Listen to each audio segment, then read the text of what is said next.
dengan kapal pencalang dan ribuan kapal lainnya. Ada yang mengatakan ada sekitar 2.000 kapal, ada yang mengatakan 1.000 kapal.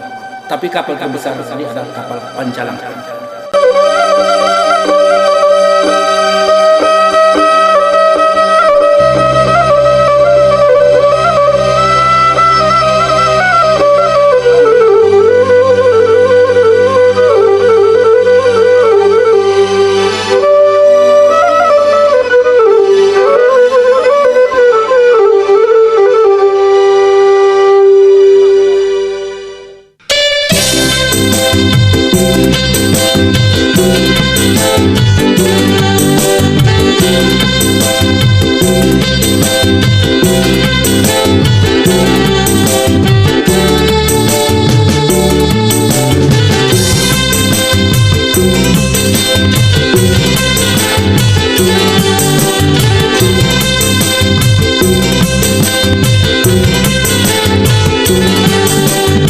Karena tidak bisa dilayari lagi, Muartakus tidak strategis, akhirnya dibentuklah pemerintahan baru di pindah ke Jambi, Palembang, kemudian sebagai pelabuhannya.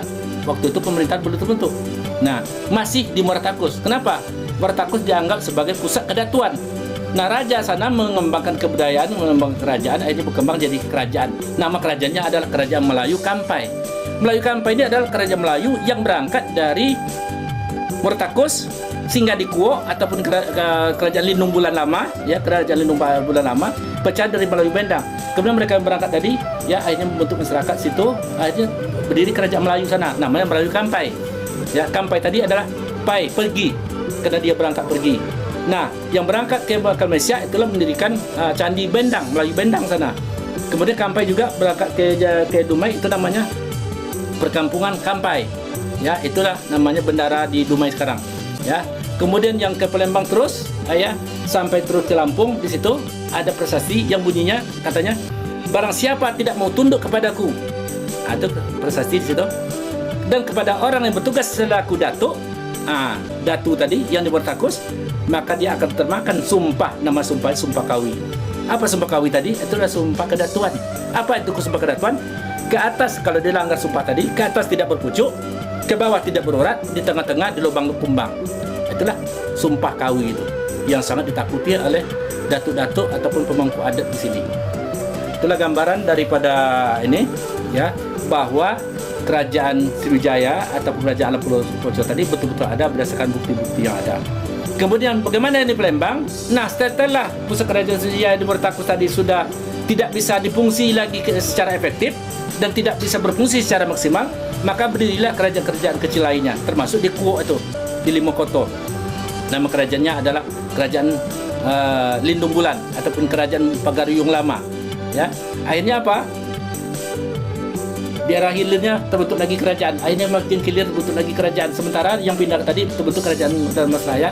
Dharmasraya berubah akhirnya jadi Kerajaan Pagaruyung kedua, ya, Pagaruyung baru. Kemudian yang di Dharmasraya terus ke hilir Sungai Aidoge ataupun sungai apa lagi namanya itu Batanghari, ya, terus ke belakangnya sampai ke hulunya, ke muaranya, ya, terus ke muara, itulah Muara Jambi, dibangun lagi di situ Jambi. Apa pada awalnya dia bukan kerajaan Sriwijaya nama, tapi adalah kerajaan Melayu Kampai, ya.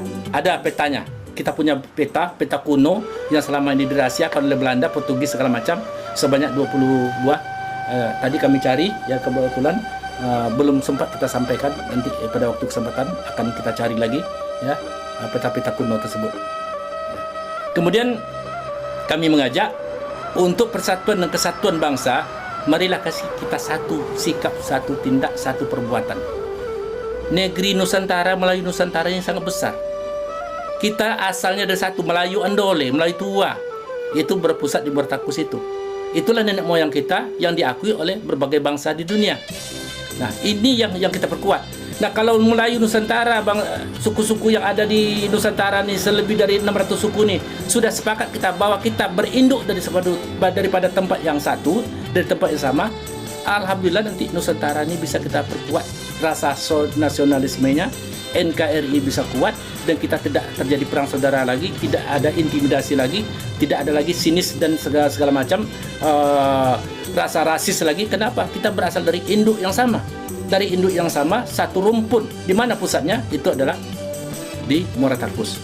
Buka jurnal Profesor Hasmah, ya. Profesor Hasmah mengatakan bahwa berdasarkan penelitian terbaru, ya, ternyata bahwa induk bangsa Melayu seluruh dunia adalah berasal dari Muara Takus Kampar, katanya, Sumatera Tengah atau Riau sekarang. Itulah dalam jurnal tersebut disampaikan di Inggris, di Prancis, dan di Amerika. Nah, jadi Kampar itu bukan Kampar sekarang. Kampar itu dalam peta-peta kuno adalah Pulau Sumatera ini. Kami punya peta Sumatera Utara itu dan Aceh itu Kampar. Sumatera Tengah Kampar juga. Sumatera Selatan Jambi itu dan Bengkulu Kampar juga. Jadi Kampar-Kampar karena nama negeri yang lain belum ada. Nah, jadi inilah kesadaran kita supaya kita mengangkat sejarah satu. Ya. Ibarat pohon, sejarah itu kan asalnya pohon. Ya. Pohon itu berasal dari biji satu, tumbuh, dia besar, tumbuh, kemudian dia bercabang.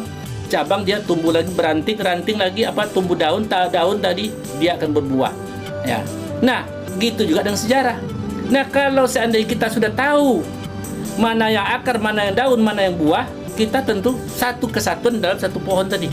Ternyata kita berasal dari batang yang satu, akar yang satu, yaitu Melayu Tua Kampar, ya, yang disebut dengan alam Pulau Poco tadi. Ya, yang lainnya kemana? Itulah berkembang, dahannya berkembang, kerja-kerjaan tadi berkembang. Kemudian lagi apa? Berkembang jadi kerajaan kecil. Kemudian akhirnya ya menjadi buah ataupun ranting, daun. Ya, nah, semua dari satu tadi air berkembang. Sedangkan India menganggap dia berasal dari alam Pulau Poco, nenek moyangnya dari India belakang. Jadi campa yang tertulis dalam buku kuno tadi bukan campa yang di Kamboja, bukan campa yang di India Selatan ataupun Tiongkok Selatan, tapi campa yang tulis tadi adalah Kampar. Campa itu adalah dulu CH itu C itu Kampar. Jadi nenek moyang itu dari Kampar, Sumatera Tengah, Muara Takus itu. Ya, orang Kamboja sendiri mengatakan itu, India belakang sendiri, tapi buku-buku sejarah kita mengatakan campa itu adalah Kamboja. Nah, yang di Kamboja itu apa? Iya, campa juga, Kampar juga, tapi adalah putri Kampar, putri dari penguasa Kedatuan Muara Takus yang dikawinkan dengan pembesar ataupun raja daripada kerajaan yang di Kamboja itu. Makanya nama Kamboja itu dulu dalam peta, coba lihat apa namanya sebelum nama Kamboja. Namanya adalah Kampau Chia. Kampau Chia itu udah jelas nama asli Kampar. Kampau Chia itu apa? Gadis bahasa sananya. Jadi gadis Kampar, putri Kampar, putri dari istana Kampar kerajaan Muara Takus tadi dikawinkan dengan apa tadi, sehingga orang Kamboja sangat menghargai perkawinan ini tadi, sehingga daerah tadi sebutnya negeri tadi, kota tadi sebut dengan kota Campa ataupun Kampar sebetulnya.